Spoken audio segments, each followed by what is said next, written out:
अस्सलामुअलैकुम वरहमतुल्लाहि वबरकातुहू। उम्मीद करता हूँ कि आप सब ठीक होंगे और खैर आफ़ियत से होंगे।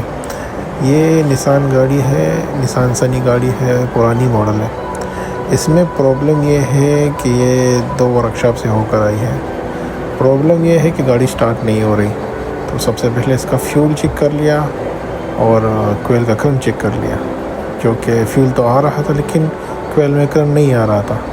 तो चलिए इसको डिग्नोस करते हैं। डिग्नोस किया तो इसमें 2 फॉल्ट दिखा रहा है, लॉक मोड का है और जो है KM ECM का जो है वो आ रहा था सिक्योरिटी का। तो ये 2 कोड बन रहे थे, क्लियर करने पे भी नहीं जा रहे थे। तो जब इस तरह का कोड बनता है तो या तो ECM में प्रॉब्लम होता है या चाबी स्विच में प्रॉब्लम होता है या मोबिलाइज़र में फ़र्क होता है, प्रॉब्लम होता है। तो फिर हमने इसको पूरा चेक भी कर लिया, स्विच भी चेक कर लिया, कंप्यूटर भी चेक कर लिया, वो सब ठीक था। जब अंदर इसका फ्यूज़ बॉक्स खोला तो इसके अंदर फ्यूज़ बॉक्स में ये 20 नंबर जो है ये फ्यूज़ उड़ा हुआ था।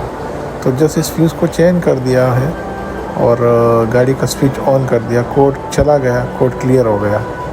और उसके बाद ये देखिए, ये आपको थोड़ा सा दिखाई देगा, ये है इंजन का, इंजन ECM कंट्रोल का है, यही फ्यूज़ था। तो ये फ्यूज़ जो है अंदर से किसी ने वायर लगाई थी, तो किसी ने जुगाड़ किया था, वो फ्यूज़ के साथ किसी ने वायर लगाया था। वायर नहीं लगाना चाहिए, फ्यूज़ चेंज कर देना चाहिए। ये ECM कंट्रोल का फ्यूज़ था। तो गाड़ी माशाल्लाह स्टार्ट हो गई, गाड़ी बिल्कुल रेडी है। छोटा सा प्रॉब्लम।